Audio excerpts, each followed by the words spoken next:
such a sort of a real summit of thinkers and leading minds to discuss what we found out, what we consider to be one of, or maybe the most important question in our field is how to handle the situation in a big election year 2024 when a lot of populists are gaining support and there's another risk of another populist wave, which is why we wanted to discuss and to really get deeper into the question and know what might be done to counter this maybe new wave.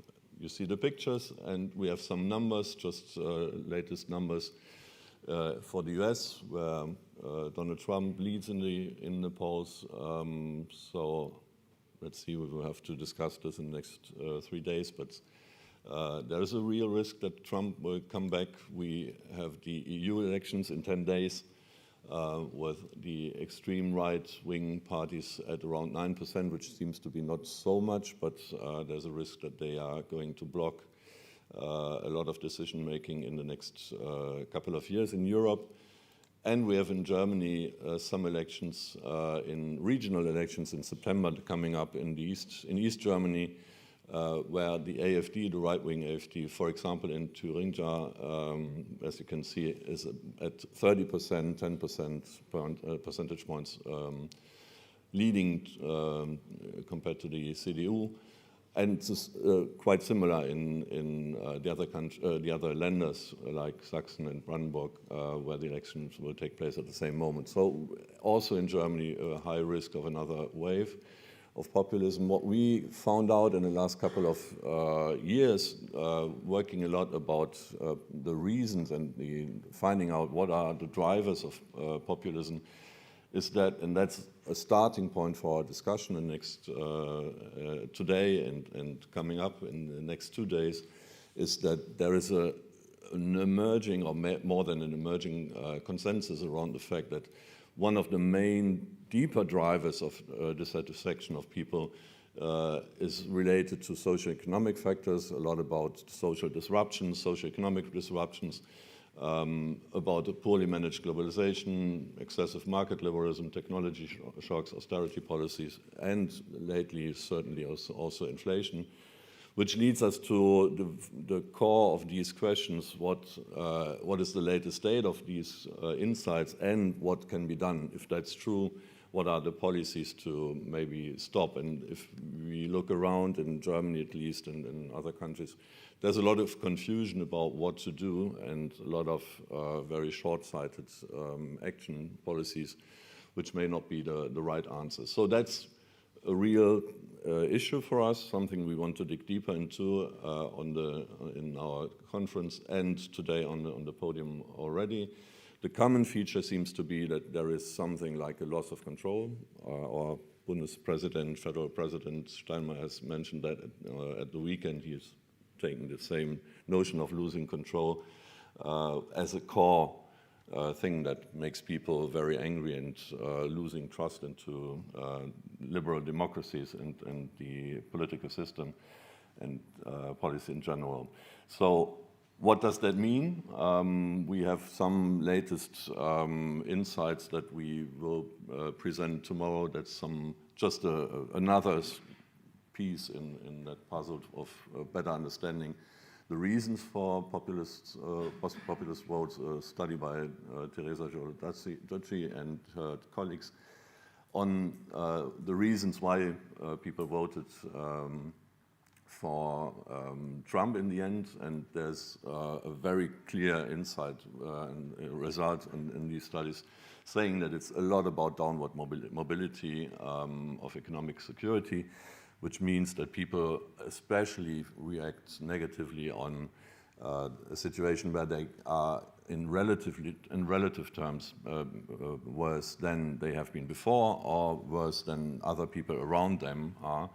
And it's not so much about, let's say, nominal inequalities and in income or wealth inequalities, but that's just another piece that we will have presented at the conference. So in taking this together, the big question that we want to answer is what can help making people, reducing distrust of people. And that's what we're going to discuss, and just a preview of what we are going to do at the summit in the next 2 days.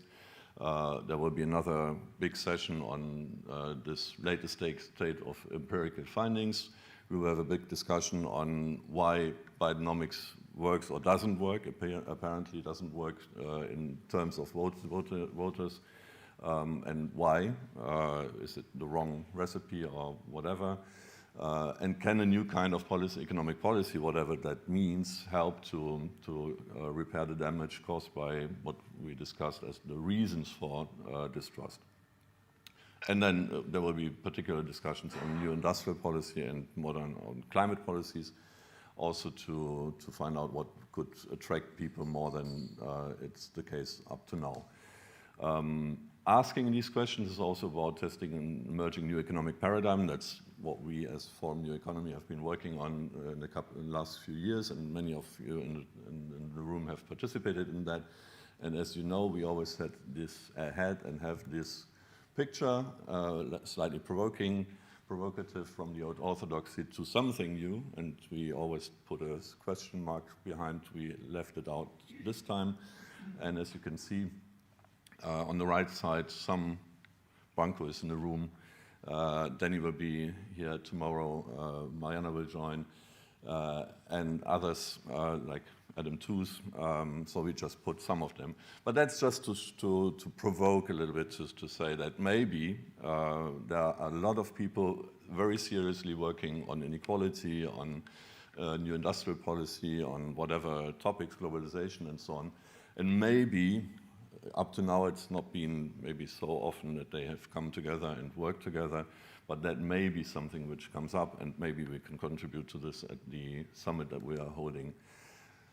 You'll find this in the program. That's the detail of the agenda for tomorrow, and then, you know, like I said, on populist search, Bidenomics, European elections, industrial policy, and a strategic discussion at night, and then on Wednesday, we will have a keynote by Adam Tooze, and then discussions on the inflation, on the lessons from the recent crisis, like inflation, pandemic, and others, and also about the new role of the state. And in the afternoon, just very importantly for those who may not have yet registered, there will be a very exciting marketplace where a lot of people, some of you are in the room, represent their new ideas, new projects and so on, so to have a lively exchange on some of the new ideas and unconventional ideas. And there will also be a presentation of economic thought developed by INET and the Young Scholars Initiative. So all invited to join this very exciting day. So, and then just a brief remark, we're about to present a declaration, a summit declaration, which will be signed by a lot of the people around. But that's still in the making, and we will present it on Wednesday morning. I hand over, thanks for listening already, I would hand over to Isabella, and then we might start the afternoon. Isabella? Oh, yes.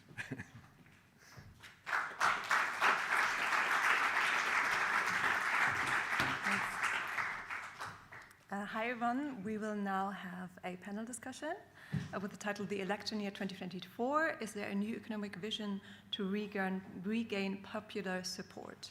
And we have invited four fabulous speakers, namely Harold James from Princeton University, Lisa Paus, Federal Minister for Family Affairs in Germany. We have Christine Herrntier, who is Mayor of SPREM-BERG in Brandenburg, and BRANKO MILANOVIC, of course, from the City University in New York. And all four of them will give a short initial input, and then we'll have a discussion which is chaired by Thomas.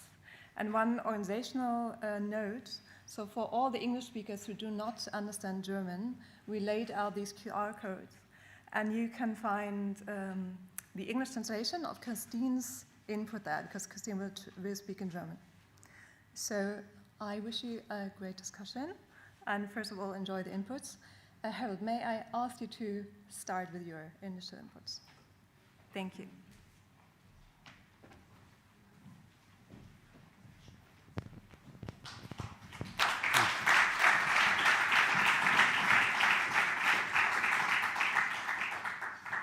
So thank you so much, and thank you, Isabella. Thank you, Thomas. It's really wonderful to be here, and this is tremendously important what Thomas is doing. I can't really emphasize enough. I'm sure everybody is going to say this, but this is really, really timely, and we've really got to think deep about this particular question. So I'm a financial and economic historian, but let me say one thing at the beginning, which is not me speaking as an economic or financial historian, but as an observer of politics or as a citizen. We've got to be very, very careful about the language we use.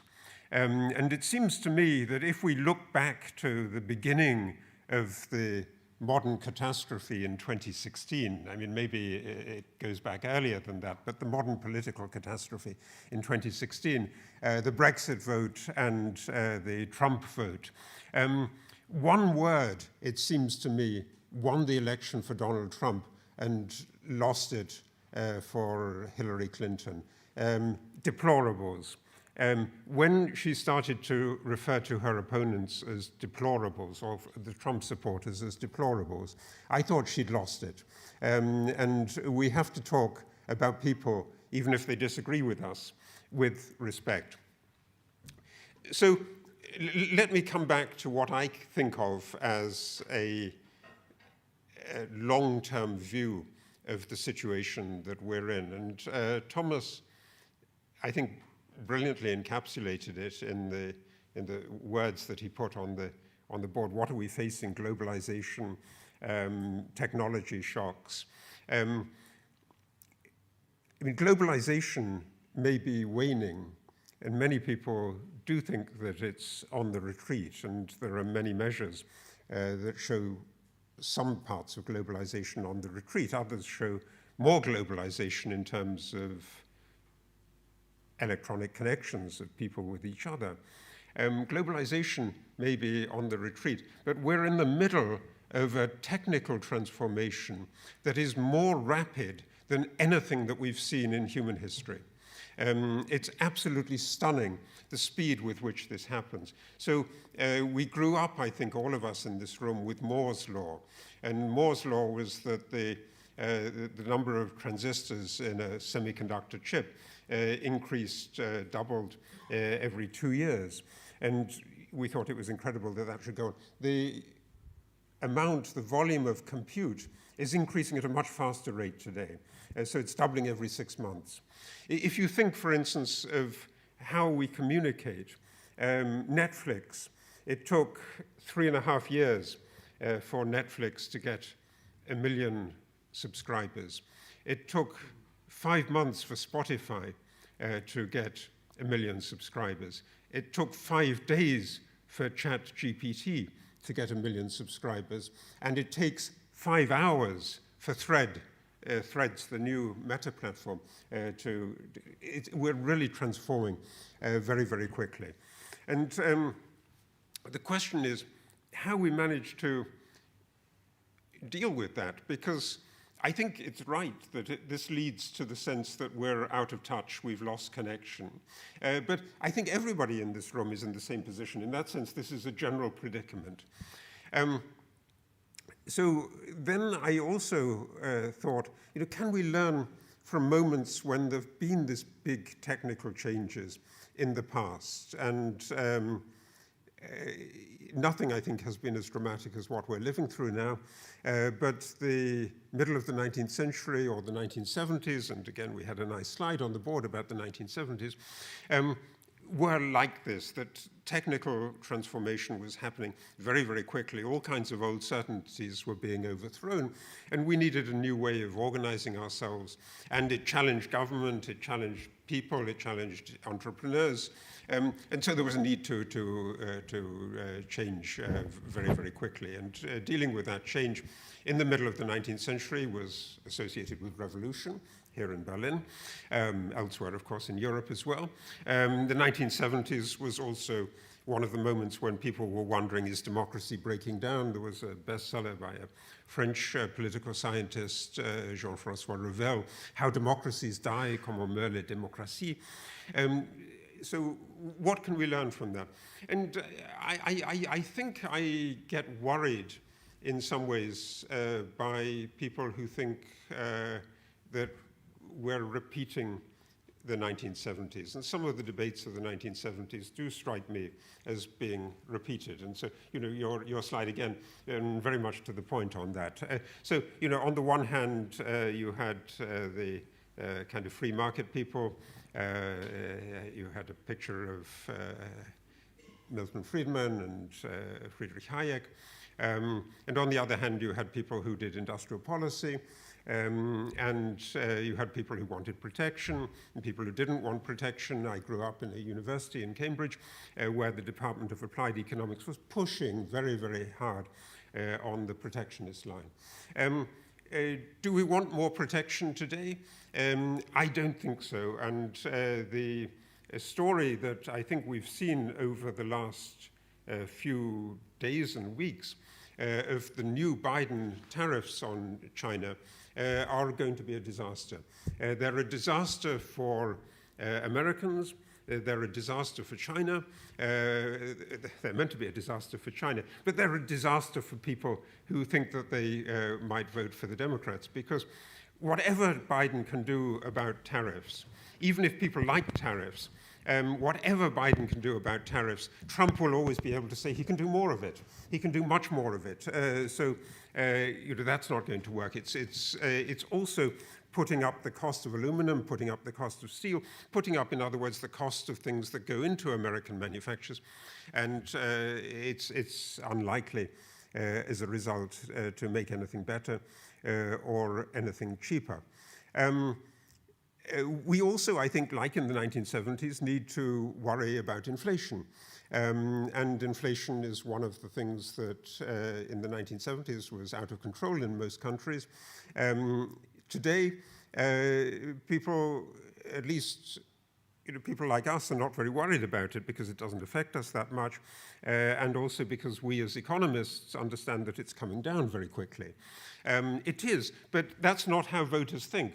They look at what happened over the last 2 or 3 years, and they look at cumulative inflation. So I think the thing to look at is cumulative inflation, and it's around 20% in the US, a little tiny bit less in the EU, a lot more in the UK, and also I think a reason why people are going to massively reject the government of the Conservatives and of Rishi Sunak. So inflation we need to worry about. Then I think another area that also looks as if it replays some of the aspects of the 1970s debates is the debate about government spending. So in the big era of the low or negative interest rates, we thought that government spending was free and that there was a free lunch. When interest rates start to change, and real interest rates are now quite positive, when interest rates start to change, that is no longer the case, and you're in danger in many, many countries of new levels of fiscal strain and fiscal crisis. And it's very striking, I think, if those of you who listened to or remember the horrible interview that Tucker Carlson did with Vladimir Putin. Most of it, I mean a lot of it, was half an hour or so, more than half an hour, on Russian history and the question of the baptism of St. Vladimir or St. Vladimir, whatever you like to pronounce it as. But one 5-minute segment kept on emphasizing 39 trillion, the US debt level. And the implication was, and not implication, is very explicitly stated, that this was going to be the undermining of the United States. So a worry about that. So if we don't want to revive those bits of the 1970s, what do we want to have? We want to have, I think indeed, and that's why I find some hope in what we're discussing, we want to think about ways in which we can connect people better. And the more people feel connected, the more they're going to be secure and the less they're likely to think that they need to reject everything that is around altogether. So I think, for instance, if you're thinking of concrete investment strategies, securing a digital infrastructure, a connected digital infrastructure, global digital infrastructure, is a really crucial part of it. You need to bring people in. So it's not a good idea, I think, to have industrial policy in the 1970s sense, in which you have people thinking about where the economy is likely to develop, because it's just developing it so quickly. Think of the speed of threads. This is something that is going at an absolutely lightning speed. But what you do need in order to participate in this is connection, connectivity, energy infrastructures that are connected with each other, that are connected in a green way, energy structures that are connected, but also things that bring citizens in. And you can see in Europe, I think, already some of the really good examples of best practice of a way that is not really understood in the old industrial countries, in the US or the UK or Germany. But you look at Estonia and you look at the progress that Estonia has made on e-government. That's the kind of connection you need. And that's the kind of activity that has to come from the public sector. So, the debates, that would be my submission, the debates of the 1970s are fundamentally the wrong kind of debates to be having. What we need to have today is a debate on how all of us can be connected in a better way so that we treat each other as human beings, we treat each other as citizens, we treat each other with respect. Thank you.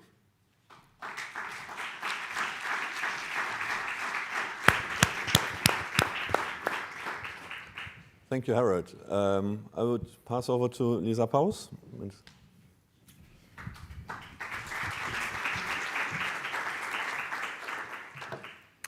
Thank you for the invitation. I'm happy to be here. I guess I'm invited because I'm a minister of the federal government of Germany, but maybe I was also invited because I'm at least a trained economist and was a politician in that field for almost 20 years, so I hope I can cope up with the discussion later on. But, actually I kind of felt reminded that I did my master thesis on the question of the European agricultural policy, and there I was really deep into, and I for myself learned deeply that it's all about relative changes. It's really all about relative changes. And I don't have anything on that remark. You also mentioned about the whole story of digital capitalism. Well, you had a broad introduction, but one point was, and the final of your remark was about digital capitalism as a thriving force of inequality and also segregation, because the media segregation, and the consequence I thought you drew was that we need more the connectivity. I find that really interesting. But now I start with my now profession being a family minister, and a family minister who is also responsible for, I'm also the kind of minister for civil organizations. I'm the engagement minister of the German government. And therefore I start with that. I think you all saw the pictures of the celebrations we had the last few days here around the Reichstag and the Bundeskanzleramt, the German Grundgesetz, so-called basic law. We could celebrate its 75th birthday, and it was a great party. And there we recognized, or we reminded ourselves that democracy, freedom, and the rule of law, these are the fundamental values of our basic law. And these values and principles are crucial and central but are attacked and challenged during the days and especially during the last years in a stronger way. And therefore, before answering the guiding question, the question is, how can we win back the support for liberal democracy of those people who have lost trust in the established institutions and who now vote for populists? So before answering that question, I suggest that we go one step back. And that means, what are we talking about when we talk about people losing trust in democracy or turning away from democracy? It makes sense to distinguish between the anti-democratic and the democracy-skeptical views and attitudes. That is an important step for analyzing the issue, but also for carrying out effective prevention work and intervention strategies, and that is part of what we do with my ministry. Anti-democratic attitudes explicitly reject democracy and seek to abolish it. Enemies of democracy also challenge that all human beings are equal and worth the same, and this includes right-wing extremism, but also group-focused enmity such as anti-Semitism, anti-Gypsyism, Islamophobia, and hostility against Muslims, and homophobia, and also transphobia. Democracy-skeptical views are a gray area. They do not reject democracy as an idea and fundamental value, but they are characterized by deep dissatisfaction with the way democracy works in reality and by a considerable loss of trust in democratic institutions and procedures. Against this backdrop, opponents and enemies of democracy find it easier to win support and discredit democracy as a form of government in general. The level of formal education and regional economic factors, such as living in underdeveloped regions, can increase skepticism of democracy. Contributing factors also include loneliness, concerns about a loss of prosperity, worries about the future, the feeling of politically powerlessness, a lack of belief in one's ability to influence political outcomes, and the feeling that democratic institutions are unable to offer adequate solutions to the many global crises we are facing. This goes to show who would have thought that there is no simple answer to the question of how we win back people for our democracy. But I would like to focus on two aspects in a bit more detail now and later in the discussion. First, my ministry established a program called Live Democracy, a federal program which provides funding to a variety of projects at local, state, and federal level in various areas of society, and which takes a sustainable, holistic prevention approach that addresses situations before things go wrong. This includes measures in the fields of extremism prevention, exit and disengagement work, de-radicalization work, but also mobile counseling and counseling for survivors and victims of extremist violence. At the local level, we form partnerships for democracy, such as in SPREM-BERG, that tackle skepticism of democracy. The partnerships develop ways of dealing with skepticism of democracy in a proactive and hopefully in a constructive way.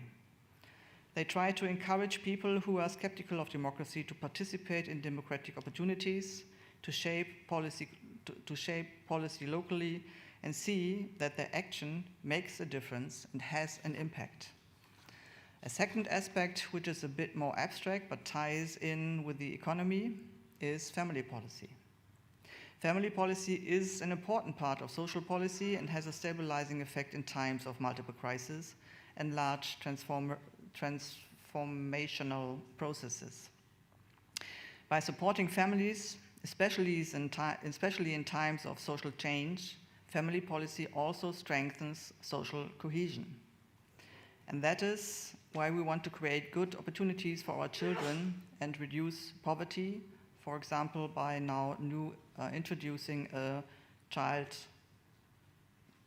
new child allowance system.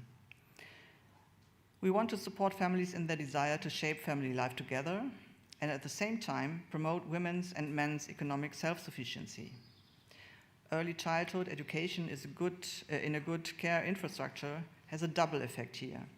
It creates equal opportunities and allows parents to work. I would like to make one final point. Of course, it always takes committed citizens, civil society stakeholders, independent journalists, committed politicians. It takes us all to win back support for our democracy. And now I'm looking forward to the discussion. Thank you.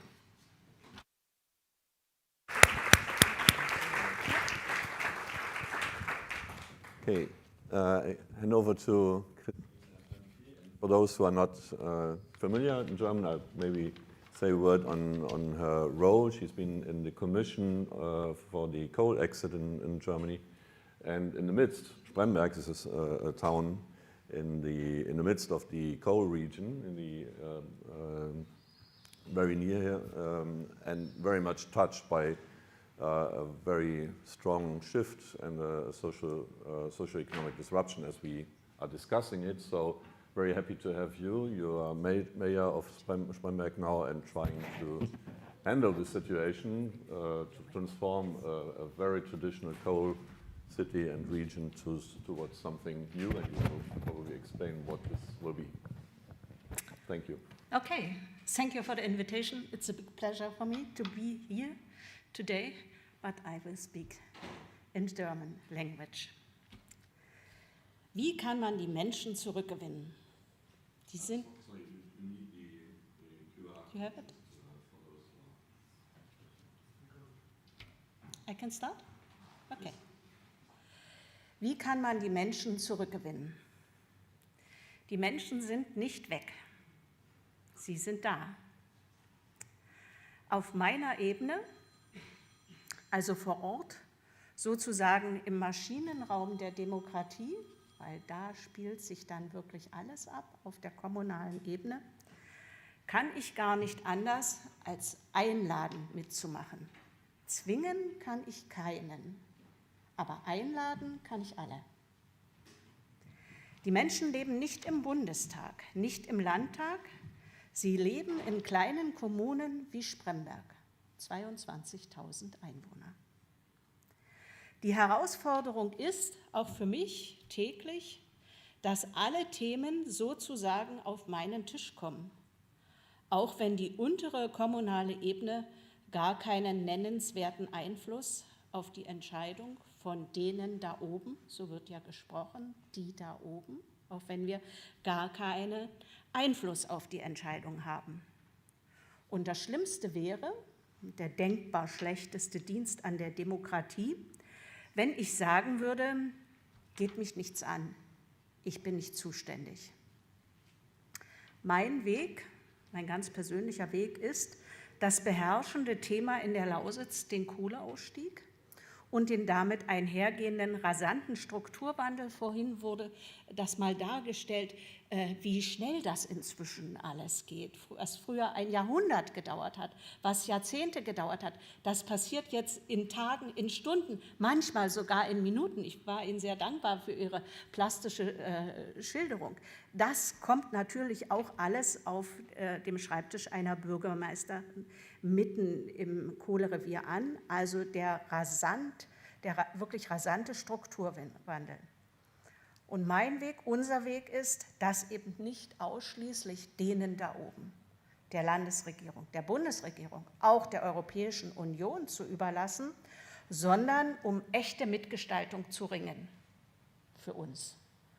Und das ist uns gelungen in der Lausitz. Und die Bürgermeister in der Lausitz, in diesem einzigartigen, deutschlandweit einzigartigen kommunalen Bündnis für die Strukturentwicklung, das ist uns wirklich gelungen, bis hin zu einer Bewerbung der Lausitz als erstes europäisches Net-Zero Valley. Vielleicht haben Sie davon gehört. Das ist ja der Versuch einer europäischen Antwort auf den amerikanischen IRA. Sie haben darüber geschrieben, dass Joe Biden, es war vorhin ja auch in einer Grafik sichtbar, das ist ja der Versuch einer europäischen Antwort. Und weil wir uns so einbringen, weil wir auch Ahnung haben inzwischen, weil wir die Zusammenhänge erkennen, haben wir, als wir im vorigen November davon erfahren haben, dass dieser Net Zero Industry Act durch die Europäische Union verabschiedet wird, haben wir gesagt, das ist unser Thema. Wir waren schon vorne dran mit dem Brief damals an Frau Merkel, wo wir gesagt haben, pro Kohleausstieg, pro Energiewende, das ist der nächste große Schritt, weil natürlich braucht es mehr als nur Geld, Geschwindigkeit, Genehmigungen, sind alles wichtige Themen. Weil wir Bürgermeister das selbst in die Hand genommen haben, ist es nun auch für unsere Mitbürgerinnen und Mitbürger handfester, ehrlicher, realistischer geworden, weil uns können die ja fragen. Jeden Tag auf der Straße können die uns fragen.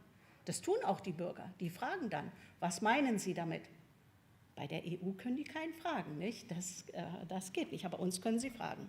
Auch der Kohleausstieg war abstrakt und nur mit Ängsten beladen. Auch bei mir. Das waren nur Ängste gewesen. Was wird passieren, wenn wir nun auch noch aus der Kohle aussteigen? Das hat sich aber geändert. Und das hat sich auch deshalb geändert, weil wir uns die Chancen selbst erarbeitet haben. Man musste es uns nicht bringen. Wir haben Selbstverantwortung übernommen. Wir haben gesagt, wir wollen da mitgestalten. Und weil wir da so außerordentlich fordernd waren, wurden wir dann tatsächlich auch gehört. Ich selbst war in der Kohlekommission. Wir haben auf allen Ebenen Ansprechpartner in der Bundesregierung, in der Europäischen Union, in unseren Ländern. Und deshalb, so habe ich das hier aufgeschrieben, haben wir auch tatsächlich selbst etwas Kontrolle. Weil den Menschen, die fürchten ja auch, dass sie Kontrollverlust haben. Aber wenn die sehen, dass ihre Bürgermeister auch die Kontrolle behalten wollen, dann uns sogar den Takt vorgeben wollen, und das haben wir getan mit unserer Bewerbung, das erste europäische Net-Zero-Welle zu werden. Die Lausitz, die kannte keiner, außer Wolfserwartungsland ist da nicht viel gewesen. Dafür bekommen wir Respekt. Und ich glaube, das ist auch eine wichtige Grundlage für die Demokratie, dass man erstmal Respekt bekommt, dass einem zugehört wird, dass man nicht so abgewatscht wird. Ach ja, was soll das schon wieder? Wenn die Bürgerinnen und Bürger mit so ziemlich jedem Thema, egal ob es sich um Bundes-, Landes- oder eben um kommunale Probleme handelt, zu mir kommen, dann erhoffen sie sich Antworten oder wenigstens, dass ich mich um Antworten bemühe. Oft wollen sie auch einfach nur meine Meinung wissen. Meine Sprechstunde, die ich seit 11 Jahren abhalte, ist immer ausgebucht. Manchmal denke ich, gut, dass Sie Ihre Probleme bei mir abladen können. Denn ich kann ja nicht weg. Ich bin jeden Tag da. Und Sie haben auch über mich etwas die Kontrolle.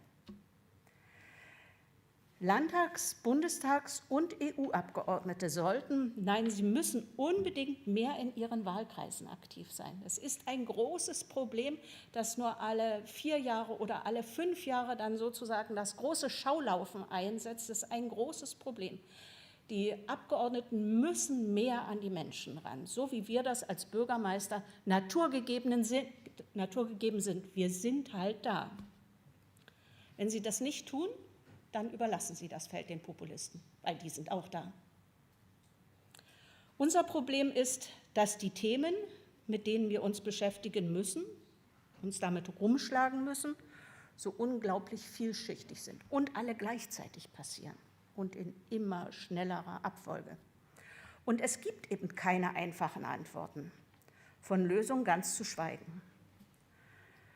Was nutzt uns eine Enquete-Kommission gleichwertige Lebensverhältnisse, wenn danach der Zug nicht kommt, der Bus nicht fährt, keine Ärzte da sind, inzwischen auch keine Lehrer da sind und die Menschen halt zu den Bürgermeisterinnen und Bürgermeistern kommen und sagen, was soll denn nun werden, Frau Herrntier? Ich glaube, also die Menschen wollen Antworten darauf haben. Ich glaube, sie können sogar damit gut umgehen, wenn ihre eigenen, ganz persönlichen, privaten, speziellen Forderungen und Vorstellungen nicht erfüllt werden. Aber keine Antwort darauf zu bekommen und immer nur alles allgemein abzuhandeln und heute ein Gesetz und morgen ein Gesetz, es wird aber nicht besser. Ich sage nur mal das Thema Krankenhäuser, was uns im Moment schwer beschäftigt. dann wird das Ganze sehr, sehr schwierig. Immer nur reden, den politischen Gegner, und damit meine ich gar nicht nur die Populisten, sondern wirklich den politischen Gegner, die Vorschläge nicht ernst zu nehmen, sondern das abzulehnen, ganz einfach, weil sie von der anderen Seite kommen, das schafft kein Vertrauen bei den Menschen. Und diese Zeiten sind auch vorbei. Das funktioniert nicht mehr. Dazu sind die Medien viel zu präsent und die können jederzeit diese Seite oder jene Seite bedienen. Aus meiner Sicht ist ein ganz entscheidender Aspekt, wenn es darum geht, dem Populismus das Wasser abzugraben. Eine wirklich gute Bildung, und zwar entlang der ganzen Bildungskette. Diese Flickschusterei im Bildungswesen, ich kann es nicht anders bezeichnen, ob es die Inhalte sind, oder auch die Investition in die Bildungsinfrastruktur. Diese Flickschusterei muss ein Ende haben. Da nutzt uns das tollste Programm nichts, wenn wir nicht endlich mehr in Bildung investieren. Das spielt im Übrigen im Landtagswahlkampf in Brandenburg noch keine Rolle. Ich bin da sehr erstaunt darüber, was da alles so an erste Stelle gestellt wird. Aber Bildung, damit die Menschen das verstehen, was um sie herum passiert, und damit das Ganze, damit auch wieder Werte vermittelt werden, das ist in meinen Augen wirklich das Wichtigste, weil dann ist doch zumindest die Chance da, dass man wenigstens auf den billigen, und ich sage Ihnen, in Sprem-Berg in der Lausitz gibt es wirklich billigen Populismus. Es gibt ja Populismus, der ist ganz gut verpackt, nicht? Da musst du selber erst mal hingucken, was soll dir denn da jetzt gesagt werden. Aber wenigstens dem billigen Populismus, dem sollte man doch mit einer guten Bildung und mit dem Verstehen von Zusammenhängen etwas entgegensetzen können. Und da muss angesetzt werden entlang der Bildungskette, schon in der Schule, aber dann natürlich auch in der Berufsausbildung an den Universitäten und entlang der ganzen Bildungskette. Wir in Sprem-Berg errichten ja nun obwohl ich dafür sehr belächelt wurde, wir errichten ein Bildungscampus gemeinsames lebenslanges Lernen, bekommen übrigens keine Fördergelder dafür, bezahlt die Stadt Sprem-Berg selbst mit 32 Millionen. Dafür gibt es keine Förderprogramme, das ist ein Skandal. Sprem-Berg kann das leisten, weil wir wirtschaftlich stark sind. Da muss Geld ins System. Das ist einer meiner Thesen sozusagen. Wie gesagt, deshalb stecke ich auch meine ganz persönliche Kraft in diesen Campus gemeinsames lebenslanges Lernen, in das internationale Fachkräftecollege in unserem Ortsteil Schwarze Pumpe. Schwarze Pumpe haben Sie vielleicht schon mal gehört, dort ist dieses große Industriegebiet, dort gibt es noch ein Kohlekraftwerk.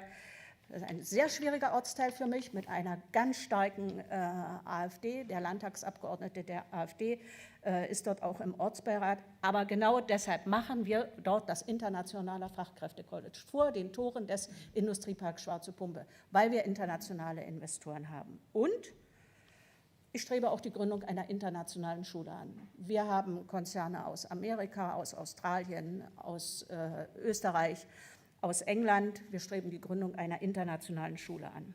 Zur Wahrheit gehört aber auch, jeder muss seinen eigenen Weg gehen. Und auch ich weiß nicht, wie die Kommunalwahlen am 9. Juni in Sprem-Berg ausgehen. Aber wir werden damit umgehen. Vielen Dank für Ihre Aufmerksamkeit.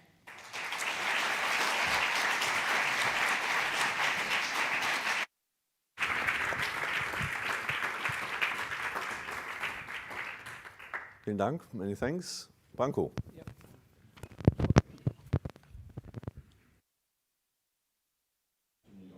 Yes, so yeah, quickly.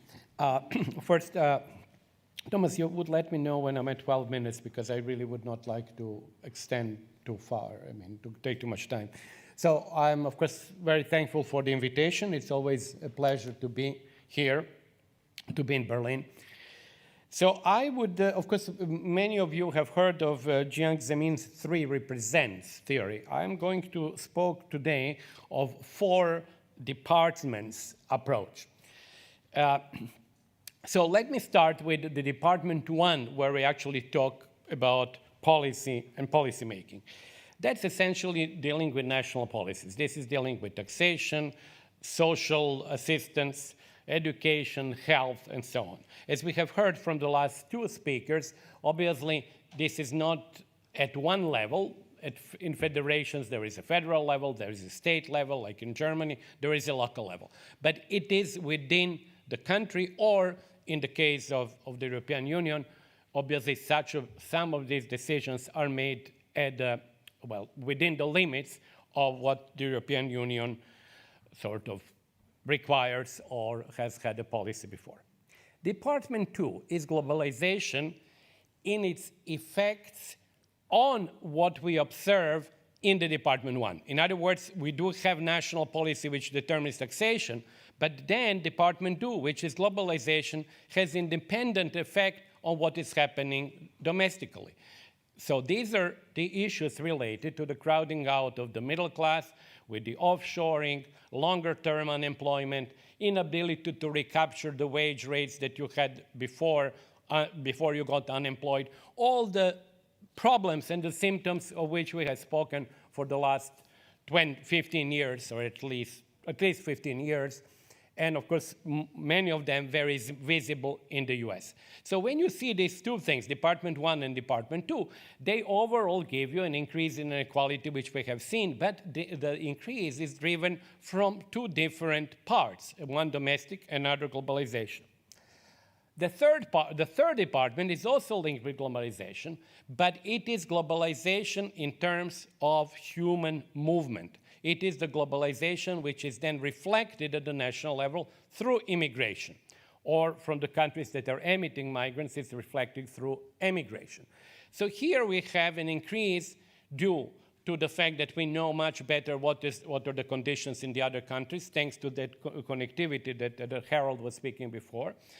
That we have had parts of the world, like Africa, which have been remarkably unsuccessful in converging towards rich countries' incomes, and to some extent through ideological means, in the sense that globalization doesn't mean necessarily only the free movement of capital, trade, and services, does actually imply also some freedom of movement of labor. Now, that third element, which is also linked with globalization, has an impact on what is happening in the nation state, as you know quite well in Germany, and that is an impact which is also linked with globalization. So consequently, we have so far three departments. The departments of national policies, departments of, if you call it, Department of Globalization through movements of capital and technology, and globalization as a movement of labor. Now, the Department 4 is what have these movements produced in the last 20 years. They have produced not only the effects that I mentioned before about the level of rich countries, advanced countries, but they have produced also the rise of Asia.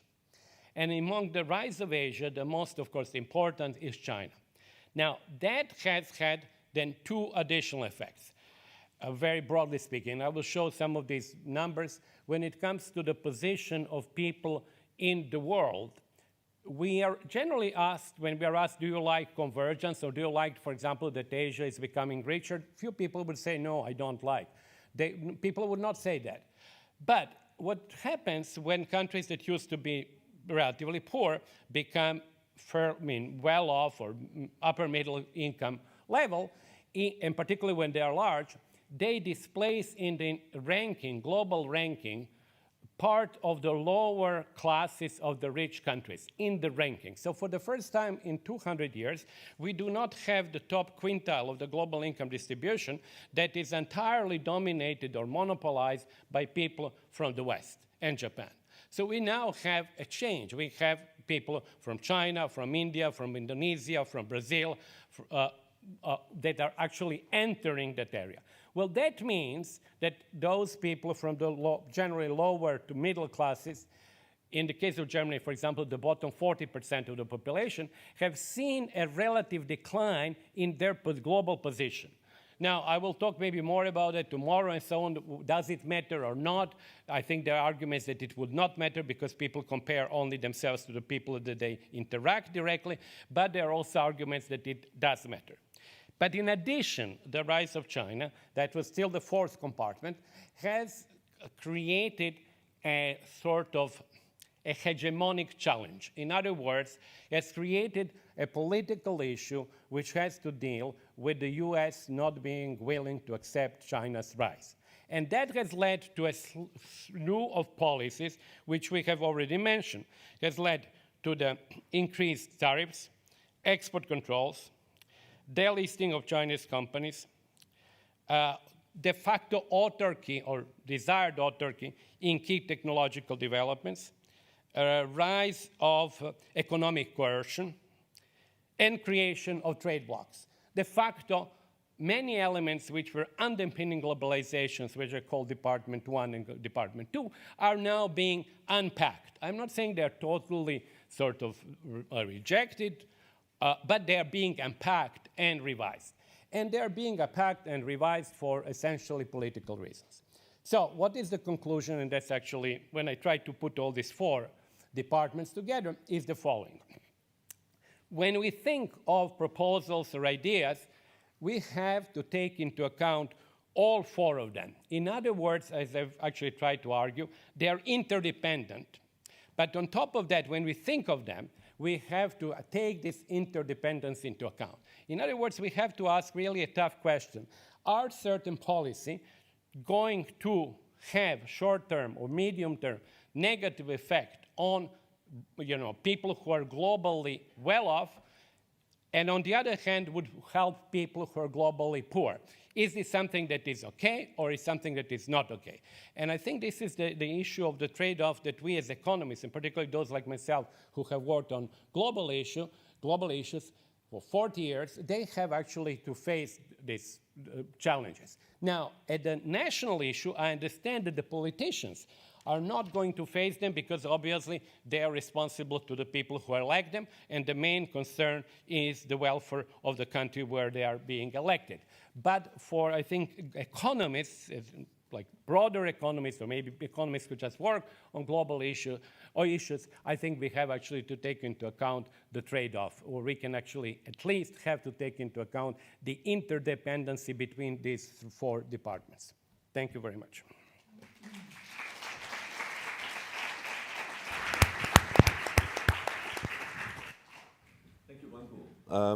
Maybe, Harold, you can pick up and maybe bring your thoughts and perspective of what you have heard about the very practical side of the changes and what you mentioned at the beginning.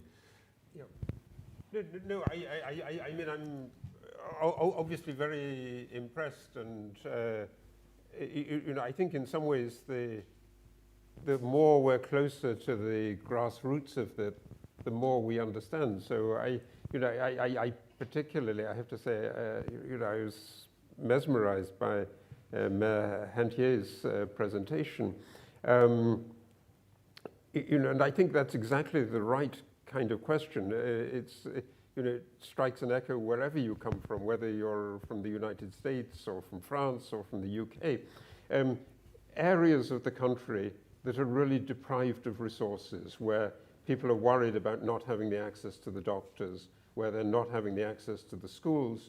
So, for instance, in the UK, I'm originally from the UK, in the 1970s and 1980s, London schools were a disaster. People put an immense amount of effort into making the schools in London better. But what's happened is that the schools in provincial England have really deteriorated, and people feel left out.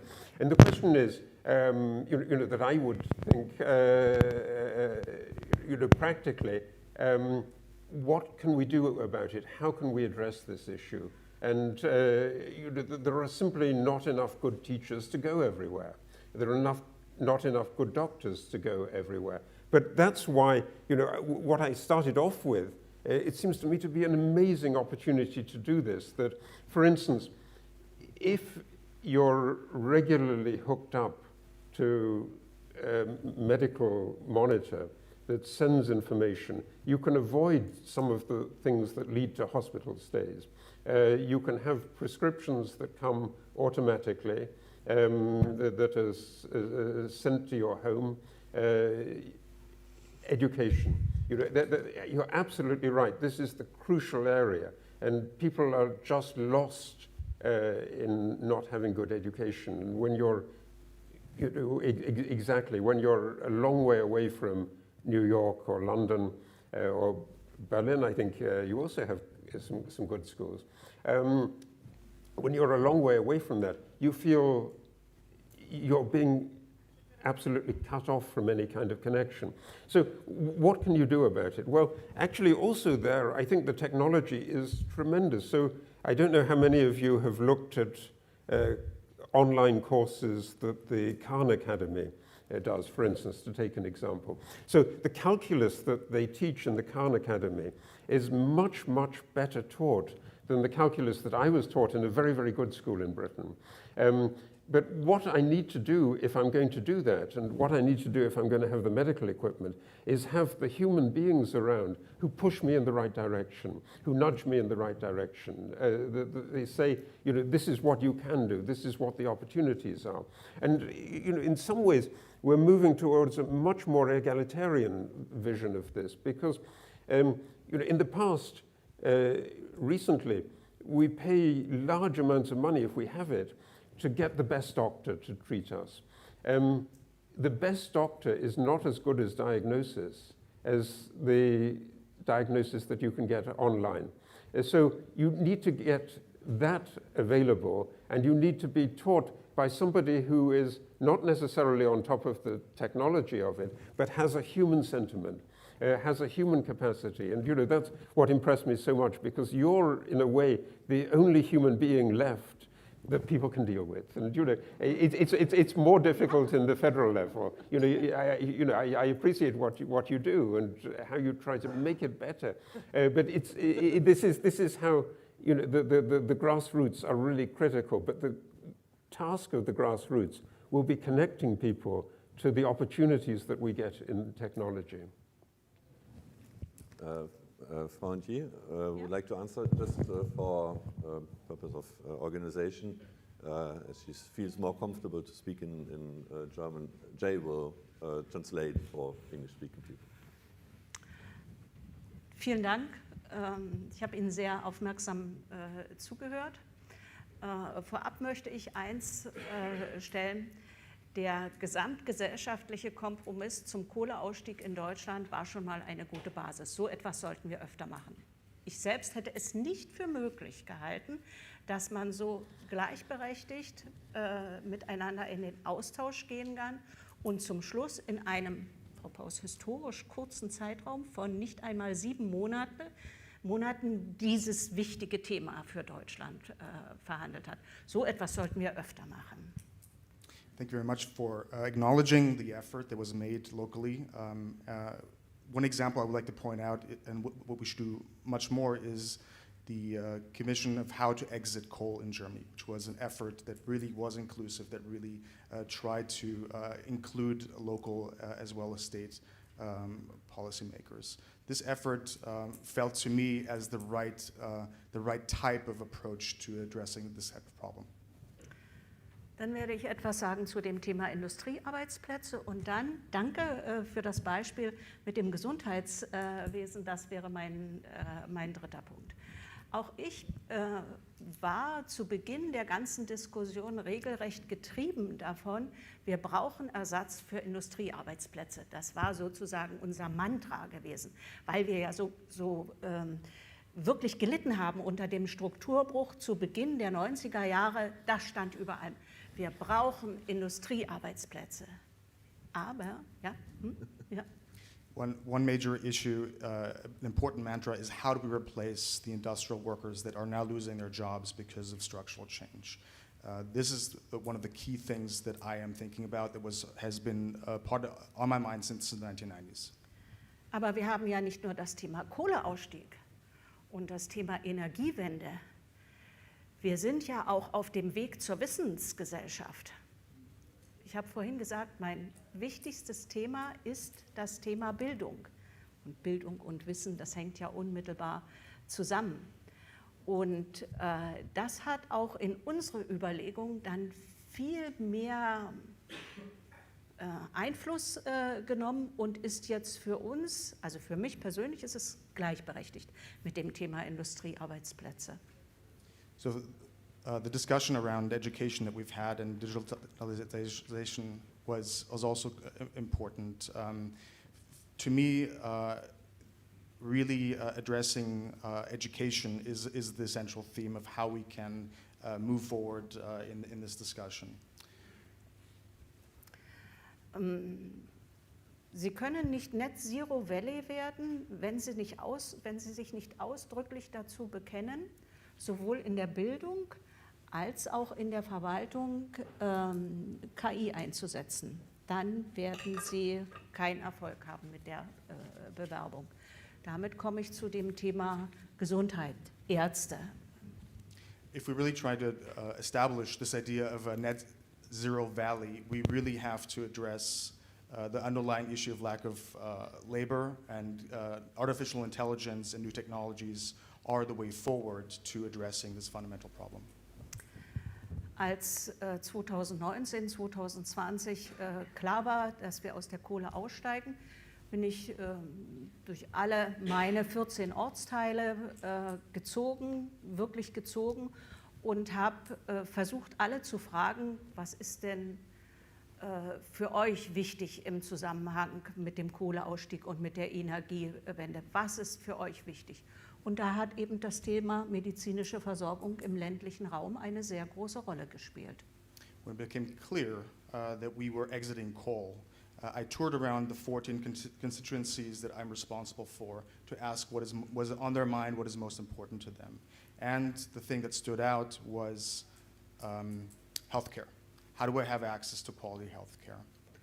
Und das hat eben dazu geführt, dass wir gemeinsam mit der Team Research, es kommt ja auch viel Wissenschaft und Forschung in die Stadt Cottbus, das ist ja unser Verwaltungsoberzentrum in der Lausitz, dass wir gemeinsam mit denen genau solche Lösungen entwickeln. Telemedizin, aber auch digitale Apotheken und unser kommunales Krankenhaus, was zwischendurch mal in der Insolvenz war, aber Gott sei Dank von uns aufgefangen wurde und sich jetzt sehr gut entwickelt hat. Ja, alles so etwas muss man tun. Ich habe ja vorhin schon davon gesprochen, es ist eine Vielfalt. Eigentlich kommt alles auf unseren Tisch. Aber man muss jedes Problem gleichberechtigt angehen. Das ist halt die große Herausforderung, weil die Menschen haben ja ganz unterschiedliche private Probleme. Das war's. To add on to the point of healthcare, it's important to use the new digital potentials of digital technologies to go for online pharmacies, to go for online capacities, to use what is now available to give access to people locally. And the second part I forgot. So. Können Sie den letzten Satz mal sagen? Ja, dass wir also gerade im Bereich der medizinischen Versorgung im ländlichen Raum diese neuen Wege gehen. Es wird kein Zurück geben, dass der Doktor mit einem Köfferchen im Trabant übers Land fährt. Das gibt es nicht mehr. Die Zeiten sind einfach vorbei. Das muss man akzeptieren. Das muss man auch den Leuten sagen. Das wird es nicht mehr geben. Yeah. We can't go back to the past. We have to be honest about the fact that we cannot have the doctor in the Trabant rolling through town we have to be honest about what the new realities are, and if we are honest with them, we can win back the people. Dieser PAUS. Well, thank you very much for the great work you are doing, and it's completely true that what you mentioned, that with the compromise that was found on the transformation issue for the coal region, a big step was made, and you talked about all the things that are really working, but maybe it's also important to kind of little bit mention the elections which are coming up. Just for the audience here as a whole, the situation still is that the populists do have, I would say, from my point of view, are now in the majority in your region, though all these measures were made. So, and I mentioned that I know that there also is a project which is financed by my ministry for helping all the groups which are in favor of the democracy. But the truth is that there were some issues around what happened at schools in the region of SPREM-BERG, that there were, I would say, neo-Nazis who kind of captured the schools, and this is in some region, at least in that area, the right extremists are already in the hegemony, well, do have the hegemony in that region. So my point is that it's always both. It's one, of course, that if crisis is rising, if fear, then of course fear is rising, and if the economic situation is obviously going down in some peripheral regions, then of course you do have a massive driving force for extremists, for right-wing and so on parties, and therefore it's crucial that we make a policy that stabilizes economically. And that means, of course, in those regions, also in Germany, because we had for years, if you look into all regions of Germany, you have huge investments that were not made in all kinds of infrastructure. And that is what the people feel. Not only the health sector, but especially in the education sector, about mobility. In all these sectors, people feel that, that the infrastructure became less good during the last 10, 20 years. And the problem is that though that is the case, and that would be a major reason to now go for more investing into infrastructure, people are not willing to invest more in infrastructure. At least they don't vote that way. Because if they would really go for strengthening infrastructure, they should vote for parties who are in favor of more infrastructure. But they vote for parties, right-wing parties, which in the result even reduce taxes, which means less money for the state, means less good infrastructure. So this is a kind of a vicious circle, which is also by the complete shaping of the European Union. So, but this is really one political big problem to deal with that. But on the other hand, still, it's not only a question of economic reason, as we all know. It's also a question of how, on the local level, on every level, people are engaging themselves. And so I want just to say we need both. We need, on the one hand, a good economic policy, which overcomes these problems we were talking about. But the second thing also is that we need more even economic strategies that help to empower the people by themselves. And to take one example, we talk about the transformation, we talked about the new energy policy, about zero emission, of course about the chances of renewable energy. Renewable energy is not only good because it's renewable, but of course renewable energy is much more decentralized than coal and other big infrastructure energies. And therefore, there is another possibility for communities, for communities, for example, for cities, for Gemeinden, Villages. Communes. Communes. Yeah, that they make new autark or autonomous strategies. And it's, renewable is one issue, but there are also other possibilities, and you said you have some money to make new things in mobility and so on. And education also is an important topic. You mentioned that we need better education. With better education in the democracy field, we do not only talk about better education to have more engineers and so on, but we really have to talk about better political education. And this is also a great conflict issue. What is good political education and who is responsible for political education?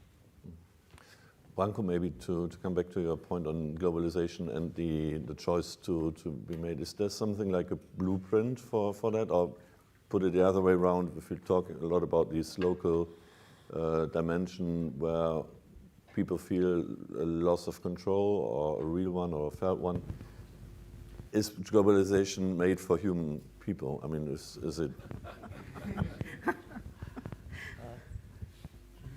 Obviously, I don't have anything specific to say on that. I just have to say that I have a little bit of a, how should I say, I feel a little bit of an uncomfort over the last couple of years. Maybe actually started already in 2016, where this was essentially an attempt to only look at own problems.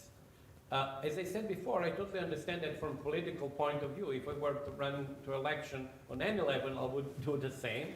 It is just that at the level of people who work with globalization, who actually have defended it in some sense since 1945. You know, I just don't understand, for example, how the US is going to tell the WTO, the World Bank, the IMF, that now globalization is no good.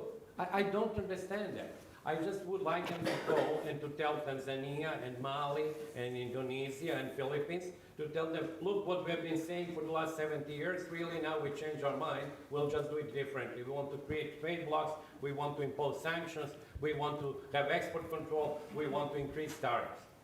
How? I mean, you can do it, but you know, it is such a manifest contrast and the opposition with what was at least ideologically done for 70 years. I'm not saying that the US or Europe will always follow that 100%, but ideologically that was it. And that's where my uncomfort, sort of lack of comfort with that comes from. And I don't have a solution because I understand also that there was, you know, we talked about that, a reduction. I mean, I have the numbers. You can see the reduction of the middle class. You can see that in rich countries that their incomes have not caught up at all with the incomes of the top. And then the issue becomes maybe there should be more done at the national level by squeezing out money from the top rather than going after China. So this is, you know, said no clear answer on that, unfortunately. I don't think that it's easy to bring it. It's just discomfort. That's why we are discussing this for the next 2 days, especially we talked about this earlier, because we are decent and think that we don't yet have the answers, and that's why it's so important to discuss all of this. I'm going to ask you, Harold, one question, and maybe Lisa another one, but as this will be an important one, if there's any question around, please prepare your hands to raise them.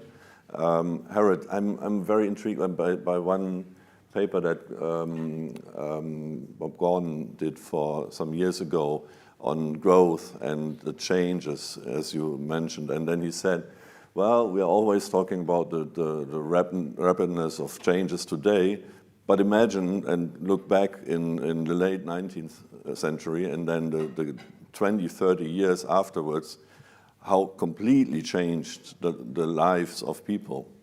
So with electric light, with mobility and so on. And what makes us maybe tremble or afraid is that these times have also produced, with maybe a more rapid change, some very dramatic political changes and disruptions. So in comparison, is that something we can learn from this period of the, let's say, early 20th century? Yes, I mean, unfortunately, I think that's right. I mean, these moments of rapid technical change are also moments of really intense, heightened geopolitical confrontation. And so, you know, there's a sense that things are changing, and that if we, in our particular country, if it's a big country, you know, that's in a way why I like thinking about Estonia. You know, Estonia, you can't pretend that you're going to dominate the world.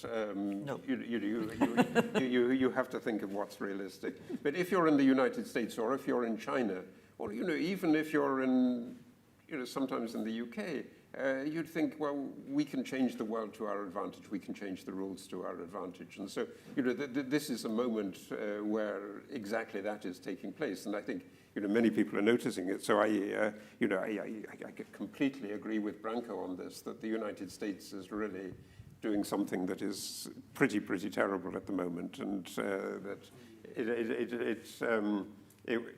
it's very difficult. And, you know, it also seems to me, you know, from the point of view of the question that you asked at the beginning, to be a terrible thing for Mr. Biden to do, because, you know, whatever he says in this direction, however he acts in this direction, he's not going to be as radical as Mr. Trump. And so, you know, it's really handing votes to the other side. And, you know, that's in a sense why we're better off, why I think you are better off in Germany, because you don't quite naturally have these fantasies of being able to impose things on the rest of the world.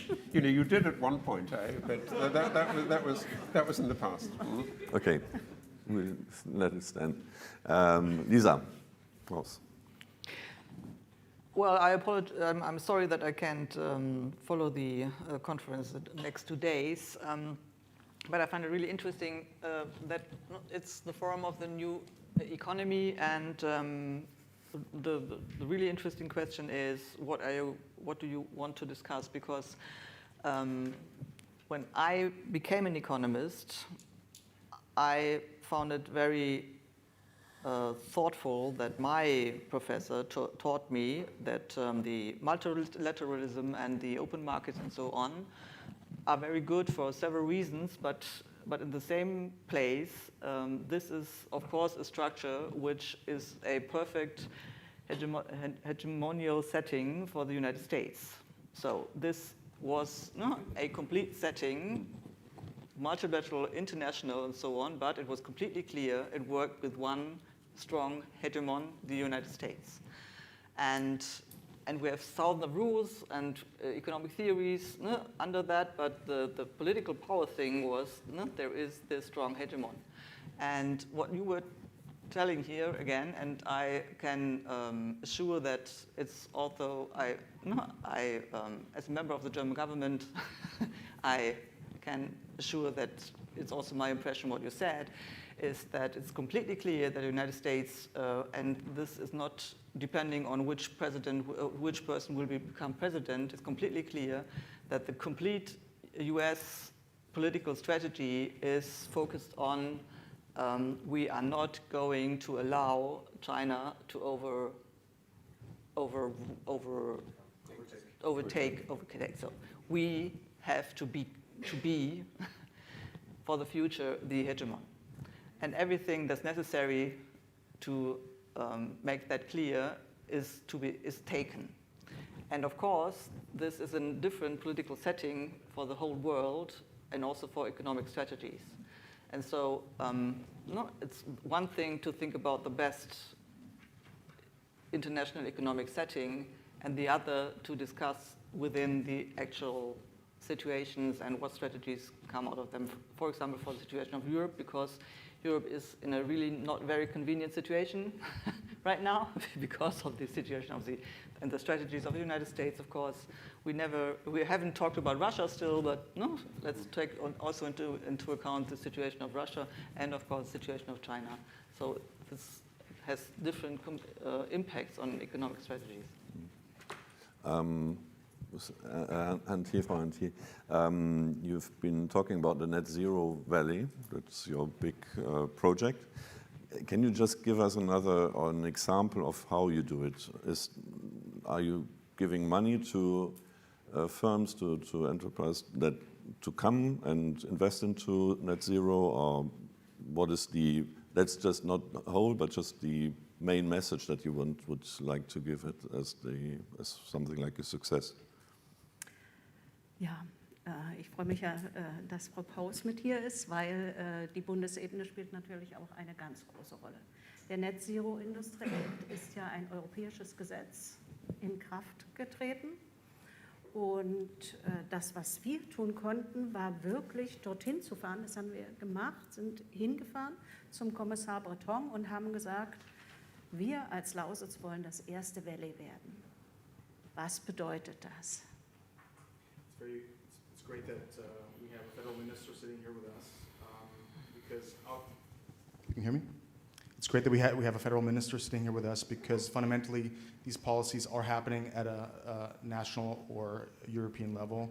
Net zero is a European policy, and so what we did in the region of Lausitz was to actually go to the commissioner and make the case that Lausitz should be the first net zero valley in Europe.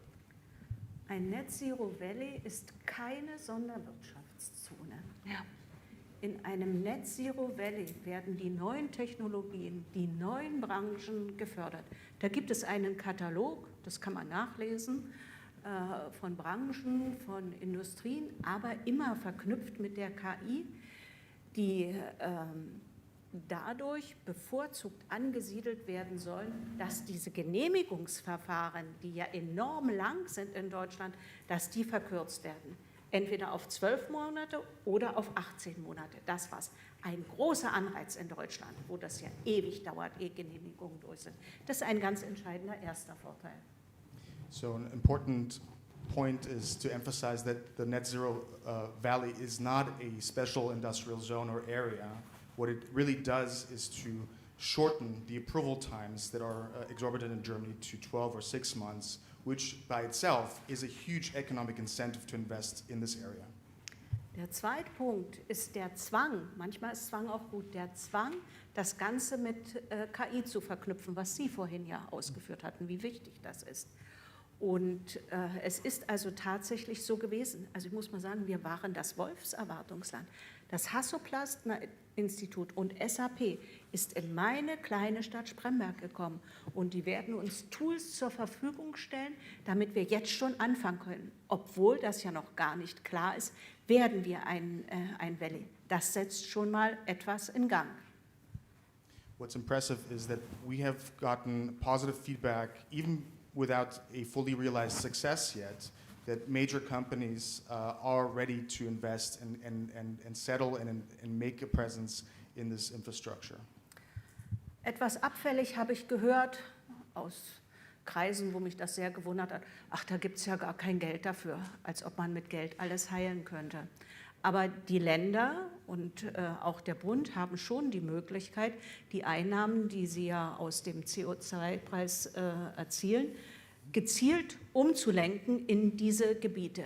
Aber unser Part ist sozusagen getan. Wir haben das angeschoben.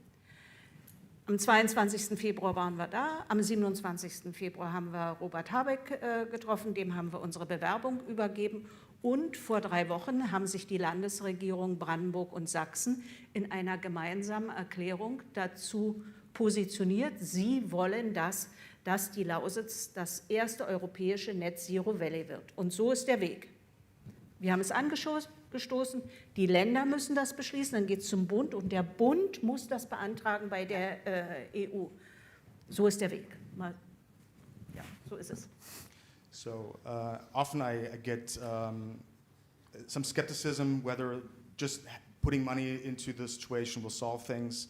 But the reality is that the initiative that we've taken, the fact that now we have ministers and government officials meeting and making a proclamation that this is actually going to happen. It has to be decided at the federal level. It has to be a national policy. The fact that this is now been done recently is the way forward to just take action and make it a reality.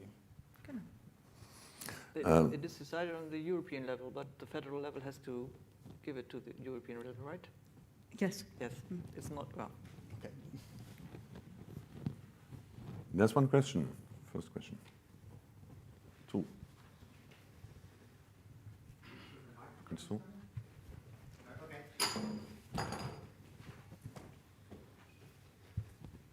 My name's Jeremy Highway. I'm self-employed. Thank you very much also for mentioning education so much, because I think it's an extremely important point. But on top of that, people are losing trust. And so they don't even know what to believe. So it's not even a question of educating people. It's what is the right education? What is true in today's world? And in terms of economics, I think we need to look at new solutions such as a basic income. Because of job losses, for example, how can you transform a region when artificial intelligence is going to be taking jobs, if you like? And also in those terms, there's the energy tax and an energy dividend, which is called in German Klimageld. But it's not being paid back to the people at the moment. So people who are in favor, in theory, of higher energy prices are saying yes, but the government just isn't reintroducing it, isn't repaying it back to the people, which they promised they would. And so Not all parties of the actual government were saying that, so. Okay, it's not been implemented. It's not been implemented yet. I know it, but it's a current case, and if people look at it, they might say, well, we haven't got enough faith in the current parties. So the newer parties however you wish to consider them, also with respect, hopefully, for the voters who are voting out of protest a lot of the time and not because of firm beliefs. And it's interesting that we had the statistics, I'll come to an end, about Thüringen, the elections there, that a party which hasn't even stood for any elections yet is at, I think it was 16% or something there, the BSG, which might take votes away from the right. People are more fluid, they're more dynamic nowadays. And I think that's also an important part of winning back the people, is to talk to them honestly about also the problems associated with new solutions to try and win back their trust. That's all for now, thank you. Thank you. We'll take the second one, and in Imke, pretty young. Oh, where?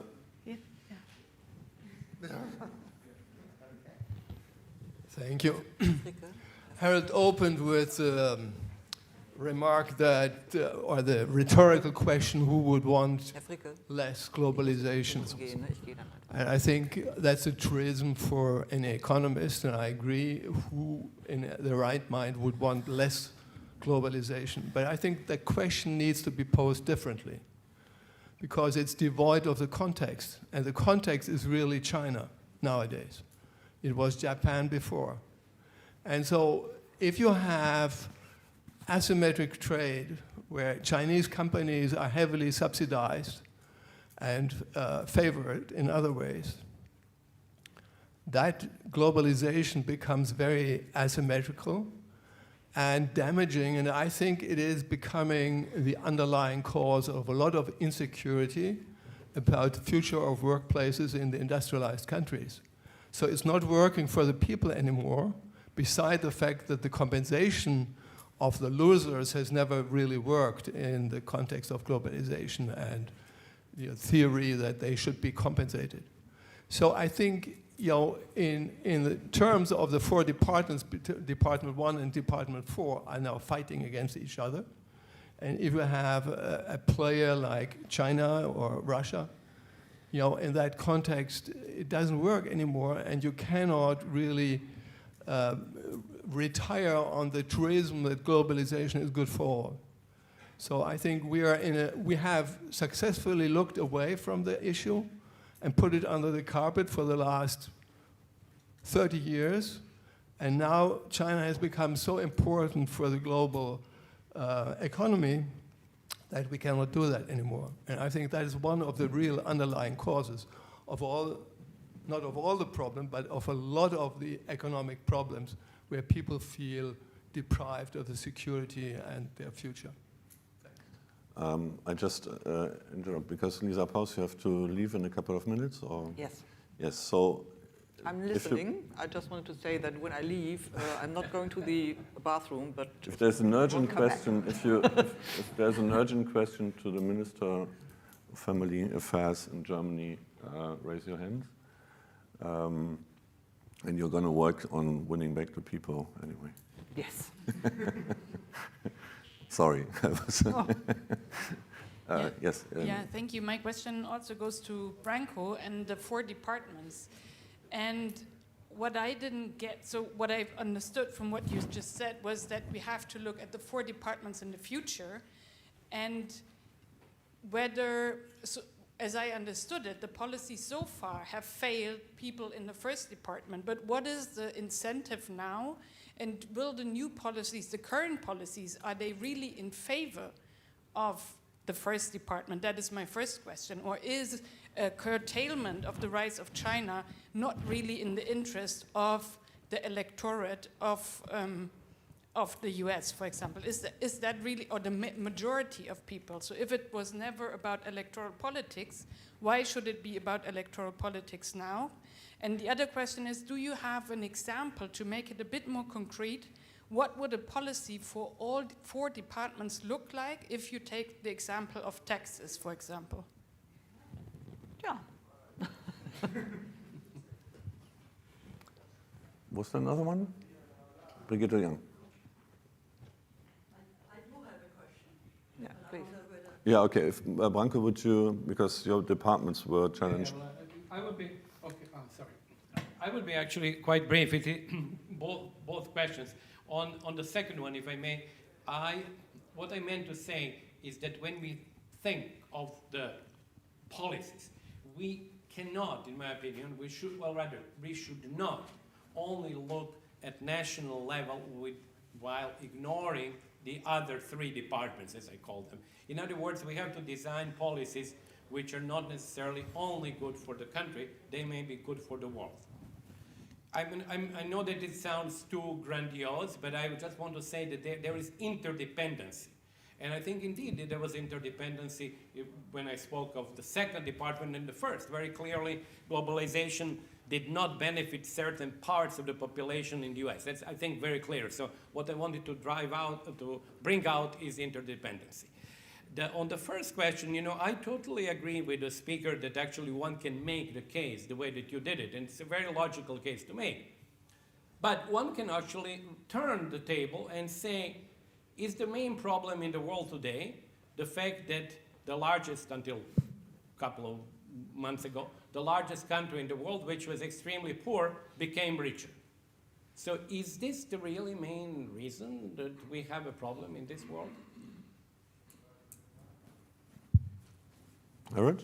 So, yes, I wanted to also, like Branko, to take up the China question, because I think it really is absolutely crucial, and it's one of the ways in which I think the globalization debate is being conducted in the United States in particular, but is being conducted here as well.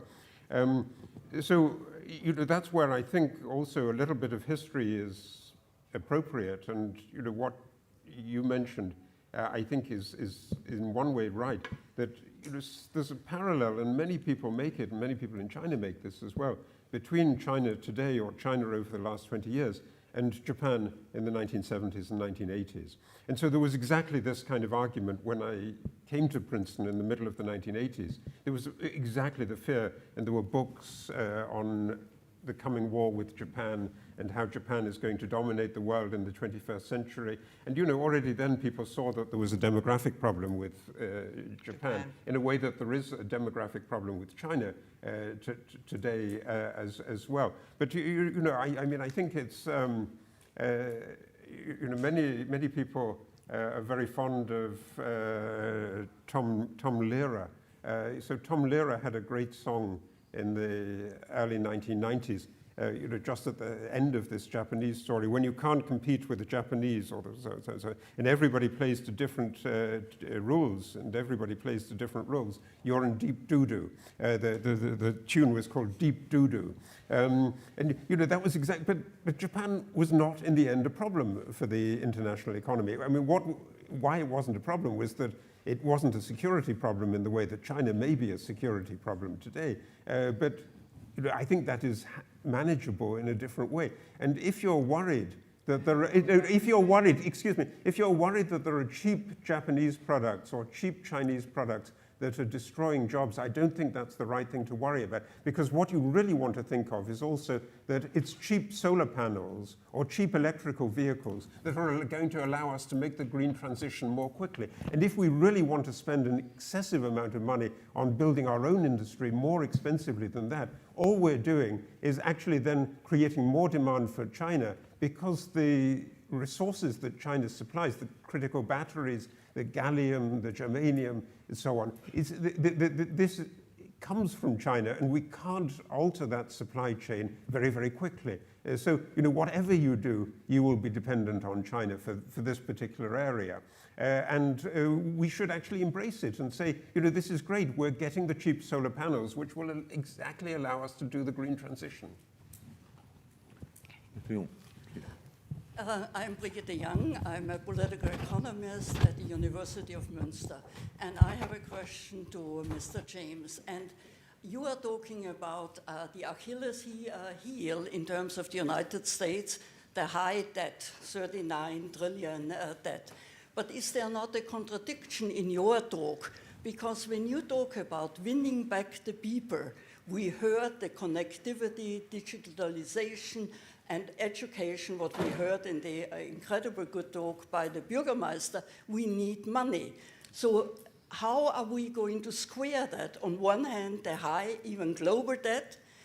You know, in Germany, we have the debt brake, which is not the answer. At the EU level, we have the fiscal rules, the new fiscal rules, which are, in fact, reducing debt.